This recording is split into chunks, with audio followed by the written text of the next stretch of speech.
उरूजे कामयाबी पर कभी हिंदुस्तान होगा, रिहा सैयाद के हाथों से अपना आशियां होगा। शहीदों की चिताओं पर जुड़ेंगे हर बरस मेले, वतन पर मरने वालों का यही बाकी निशान होगा।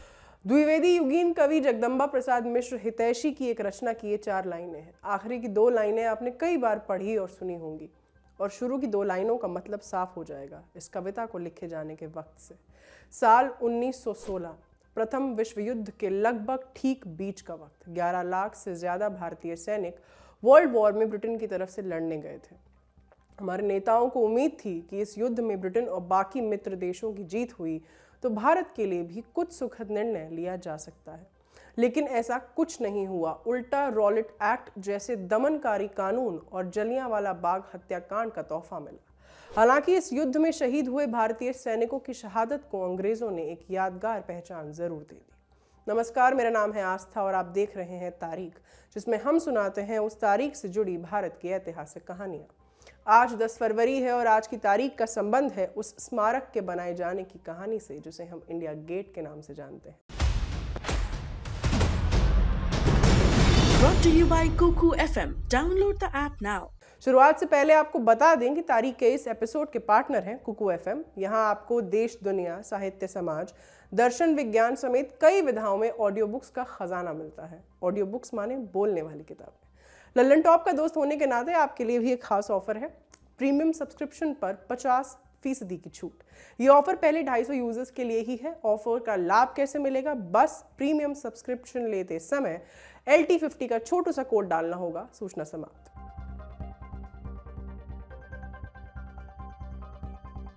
कहानी की शुरुआत होती है फर्स्ट वर्ल्ड वॉर से, जो 28 जुलाई 1914 से 11 नवंबर 1918 तक चली।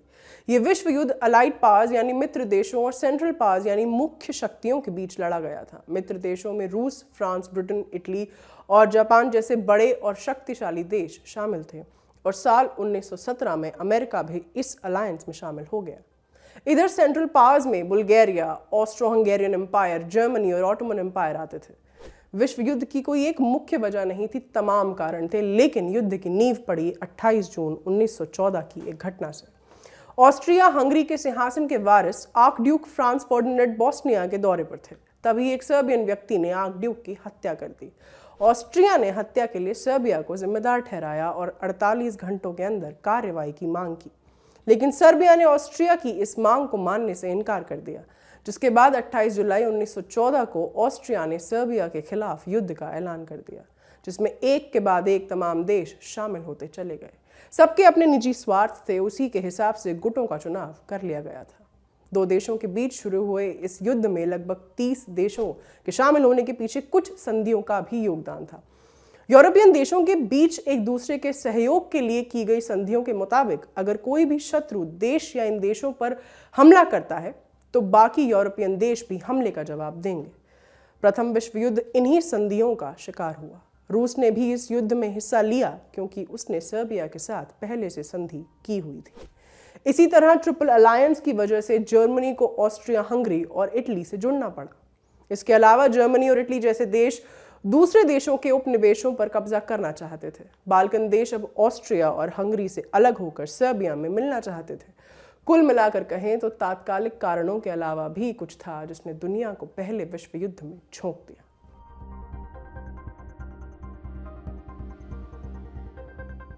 अब आते हैं अपने देश में। प्रथम विश्व युद्ध से भारत का कोई सीधा लेना देना नहीं था, लेकिन जब इंग्लैंड इसमें शामिल हुआ तो हम भारतीय भी शामिल हो गए।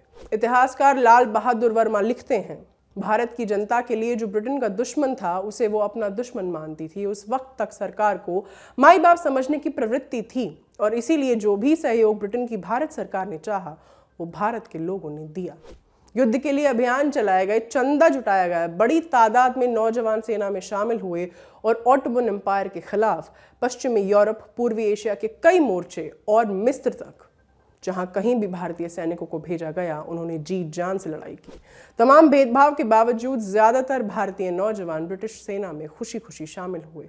राशन पानी और वेतन के मामले में भारतीय सैनिकों का दर्जा अंग्रेज सिपाहियों से बेहद कम दर था। एक अंग्रेज सिपाही के खर्चे पर 3 भारतीय सिपाहियों को रखा जाता था। पैदल सैनिकों को महज 11 रुपये मासिक का वेतन मिलता था। कई जगह जहां भारतीय नौजवानों ने इसका विरोध किया, वहां अंग्रेजों ने जोर जबरदस्ती भी की। बहुत से जवानों को जबरन सेना में भर्ती कर जंग के मोर्चे पर भेजा गया और इस भर्ती की जिम्मेदारी दी गई थी जलियांवाला बाग कांड के लिए जिम्मेदार कुख्यात ब्रिटिश अधिकारी जनरल ओ डायर को। आप सोच सकते हैं भारतीय सैनिकों के साथ कैसा व्यवहार होता होगा। इसके बावजूद करीब 11 लाख भारतीय नौजवान ब्रिटिश सेना में शामिल हुए और अंग्रेजों की तरफ से युद्ध लड़ा, जिनमें से करीब 70,000 भारतीय नौजवान जिंदा वापस नहीं लौट सके, युद्ध में शहीद हो गए। इनके अलावा हजारों ऐसे थे जो स्थायी तौर पर विकलांग हो गए और एक बड़ी तादाद लापता होने वालों की थी, जिनके बारे में कभी पता ही नहीं चल सका।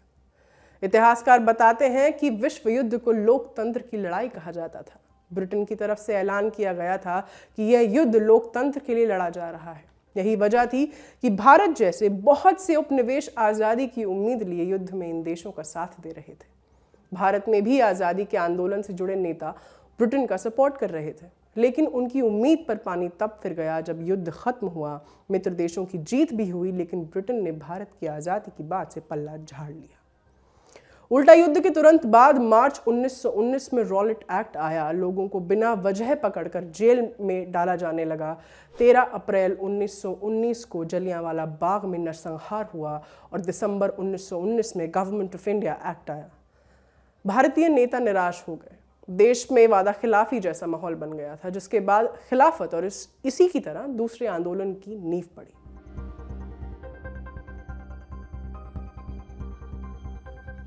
प्रथम विश्व युद्ध में अलाइड पावर्स की जीत हुई थी। अलाइड पावर्स ने ऑटोमन एम्पायर यानी टर्की को हराकर खलीफा के पद को खत्म कर दिया था, जिससे मुस्लिमों में एंटी ब्रिटिश भावनाएं पनप रही थी।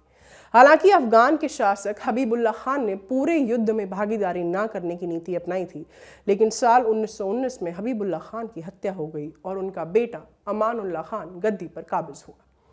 उस वक्त तक ब्रिटेन का अफगानिस्तान के मामलों में काफी हस्तक्षेप था। अमानुल्लाह खान ने काबिज होते ही अफगानिस्तान की ब्रिटेन से आज़ादी की घोषणा कर दी, जिसके बाद मई 1919 में तीसरे एंग्लो अफगान युद्ध की शुरुआत हो गई।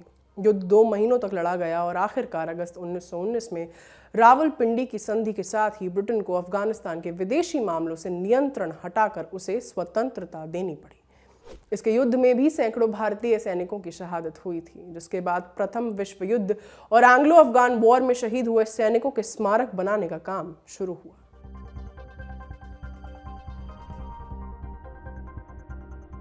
कैफ भोपाली का एक शेर है, जनाबे कैफ ये दिल्ली है मीरो गालिब की, यहाँ किसी की तरफ दारियां नहीं चलती। कैफ भोपाली की लिखावट दिल्ली को बाकी शहरों से अलग करने वाली है। साल 1911 के पहले भारत की राजधानी कोलकाता हुआ करती थी, लेकिन अंग्रेजों को लगा कि भारत पर बेहतर शासन करने के लिए उन्हें दिल्ली यानी भारत के बीचों बीच राजधानी बनानी होगी। साल 1911 में ये बात किंग जॉर्ज पंचम तक पहुंची और उन्होंने भारत की राजधानी दिल्ली ले जाने का ऐलान कर दिया। इसी साल जॉर्ज पंचम और क्वीन मैरी के राज्याभिषेक के उपलक्ष्य में दिल्ली में तीसरी बार दिल्ली दरबार सजाया गया, लेकिन इस बार का दिल्ली दरबार जरा खास था। बंगाल के विभाजन को रद्द कर दिया गया और दिल्ली को आधिकारिक राजधानी बनाने की घोषणा कर दी गई। घोषणा के बाद सर एडविन लुटियंस और हर्बर्ट बेकर ने नई दिल्ली की रूपरेखा तय की और काम शुरू कर दिया। लुटियंस उस वक्त ब्रिटेन के सबसे बड़े आर्किटेक्ट माने जाते थे। इन्होंने सिर्फ भारत में ही नहीं बल्कि इंग्लैंड में भी कई महत्वपूर्ण इमारतों का निर्माण करवाया था। इसीलिए नई दिल्ली को बनाने का श्रेय एडविन लुटियंस को जाता है। नई दिल्ली को लुटियंस दिल्ली भी कहा जाता है।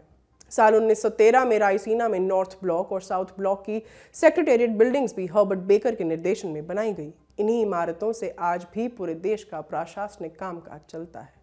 कहते हैं लॉर्ड माउंटबैटन का कमरा भी इन्हीं इमारतों में हुआ करता था। नॉर्थ ब्लॉक के बेसमेंट में एक प्रेस है जहां बजट की छपाई होती रही है। पीएम ऑफिस से लेकर वित्त मंत्रालय भी इन्हीं 2 ब्लॉक्स में आते हैं। इसके अलावा Hyderabad house, Patiala house, Baroda house और संसद भवन भी लुटियंस की ही देखरेख में बनाए गए थे। राजधानी नई दिल्ली घोषित होने के करीब 20 साल बाद तक दिल्ली को संवारा गया और 13 फरवरी 1931 को लॉर्ड एडविन ने नई दिल्ली का उद्घाटन किया। इस बीच तमाम इमारतें बनाई गईं, लेकिन इनमें सबसे खास वो एक इमारत थी जिसकी नींव 10 फरवरी 1921 को यानी आज ही के दिन रखी गई थी। वो इमारत थी इंडिया गेट, जिसकी तुलना अक्सर पेरिस के आर्क डी ट्रम्प से की जाती है।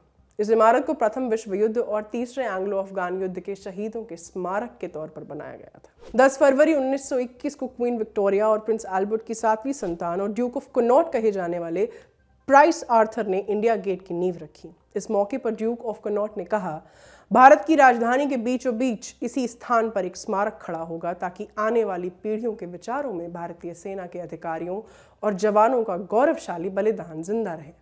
इंडिया गेट के निर्माण में पूरे 10 साल का समय लगा और 12 फरवरी 1931 को तब के वाइसरॉय लॉर्ड इरविन द्वारा इंडिया गेट का उद्घाटन किया गया। इंडिया गेट में 13,000 से ज्यादा भारतीय और ब्रिटिश सैनिकों के नाम अंकित किए गए हैं। नई दिल्ली के राजपथ पर स्थित इंडिया गेट करीब 42 मीटर ऊंचा है। इसे पीले बलुआ पत्थर से बनाया गया है। यहाँ पर कभी जॉर्ज पंचम की मूर्ति हुआ करती थी, अब यहाँ पर प्रतीकात्मक तौर पर उनकी छतरी ही रह गई है। मूर्ति को दूसरी ब्रिटिश मूर्तियों के साथ कोरोनेशन पार्क में शिफ्ट कर दिया गया है। इंडिया गेट में सबसे ऊपर की तरफ अंग्रेजी में जो लिखा है उसका मतलब है भारतीय सेनाओं के वो लोग जो फ्रांस और Mesopotamia, Persia, east Africa, Gallipoli और दूर पूर्व में कहीं भी शहीद हुए और उन लोगों की पवित्र याद में भी जिनके नाम भारत, नॉर्थ ईस्ट फ्रंटियर या तीसरे अफगान युद्ध के शहीदों में दर्ज हैं।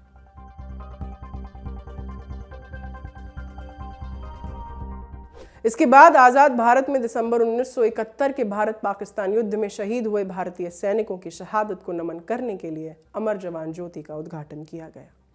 तारीख थी 26 जनवरी 1972। अमर जवान ज्योति स्मारक को भी इंडिया गेट पर ही बनाया गया था। 25 फरवरी 2019 को पीएम मोदी ने नेशनल वॉर मेमोरियल का उद्घाटन किया था। वॉर मेमोरियल भी इंडिया गेट से 400 मीटर की दूरी पर है। नेशनल वॉर मेमोरियल में कई ऑपरेशंस में शहीद हुए 26,446 सैनिकों के नाम अंकित किए गए हैं और यहाँ पर भी शहीद सैनिकों की याद में लौ जलाई गई है। हालांकि 21 जनवरी 2022 को प्रधानमंत्री नरेंद्र मोदी ने ऐलान किया कि अमर जवान ज्योति पर जलने वाली लौ को राष्ट्रीय युद्ध स्मारक की लौ के साथ विलय किया जाएगा। इसके बाद इस मुद्दे पर जमकर सियासत हुई। कहा गया कि अमर जवान ज्योति को बुझा दिया जाएगा, वीर सैनिकों के बलिदान को खत्म कर दिया जाएगा, जिस पर सरकार की तरफ से कहा गया कि अमर जवान ज्योति को लेकर गलत सूचनाएं फैलाई जा रही हैं। लौ बुझाई नहीं जा रही, बल्कि इसका राष्ट्रीय युद्ध स्मारक की लौ में विलय किया जा रहा है। राष्ट्रीय युद्ध स्मारक पर उन सभी भारतीय शहीदों के नाम लिखे हैं जिन्होंने न सिर्फ 1971 बल्कि उसके पहले और बाद के युद्धों में भी बलिदान दिया है। ऐसे में अमर जवान ज्योति की लौ को युद्ध स्मारक में ले जाना है सभी शहीदों के लिए सच्ची श्रद्धांजलि है।